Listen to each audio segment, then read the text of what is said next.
Bien, l'intersyndicale, effectivement, a décidé, plutôt que de dissoudre la manifestation, le rassemblement place du Marala, a décidé de venir sur le parvis des droits de l'homme, car nous avons écrit aux 57 maires de la communauté d'agglomération de Lannion-Trégor Communauté. Ils ont eu tous, depuis au moins lundi matin, notre courrier, dont on va faire la lecture.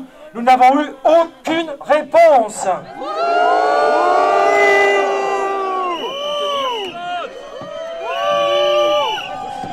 Donc, comme on savait que le président de LTC faisait ses vœux ce soir, étant donné que les élus n'ont pas daigné nous répondre, on est venu chercher leur réponse. Donc on va lire le courrier. Nous allons lire le courrier et on verra effectivement si des élus souhaitent en tout cas s'exprimer.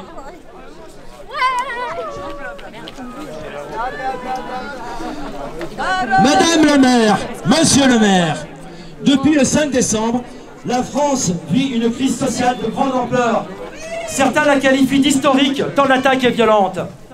Le gouvernement a décidé seul d'une réforme volontairement floue du système de retraite qui semble conçu uniquement dans une logique comptable au détriment du niveau des pensions et de la solidarité collective. Et ce ne sont pas les explications croquignolesques de ces ministres qui pourront mieux nous l'expliquer.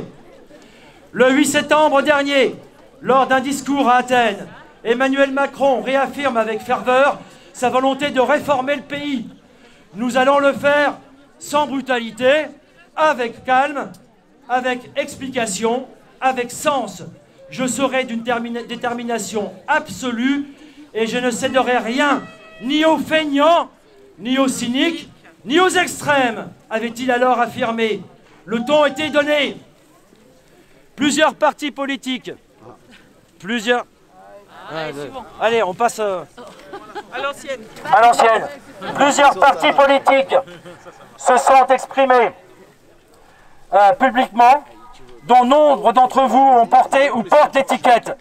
Ils se sont exprimés à moins de fois contre la réforme, sur le fond ou sur la forme. Mais vous, Madame la maire, Monsieur le maire, qu'avez-vous fait? Vous êtes-vous exprimé sur cette réforme par une mention adoptée en conseil municipal? Quant aux élus de la majorité, leur avis n'est pas non plus monolithique et des différences d'avis, voire un refus du projet en l'état, ont pu être exprimés sur le territoire national. Que pensez-vous de la réforme de retraite, de la dégradation des services publics, dont l'état de l'hôpital public est l'exemple le plus criant, de la précarisation croissante du travail ou encore de la colère croissante de la jeunesse face à ces conditions dégradées de vie, d'études ou d'entrée dans la vie active? Voilà autant de raisons supplémentaires de se mobiliser aujourd'hui et demain. Et pourquoi pas de vous retrouver à nos côtés, à battre le pavé contre ces réformes injustes. Voilà. Nous allons terminer le courrier en demandant aux maires de s'exprimer avant, d'ici ce soir, ce vendredi 24. Voilà. Donc au moins, vous avez pu au moins prendre connaissance de ce que vos maires, de nos maires, ont reçu depuis lundi matin. Les maires avec nous, les maires avec nous, les maires avec nous, les maires avec nous, les maires avec nous, les maires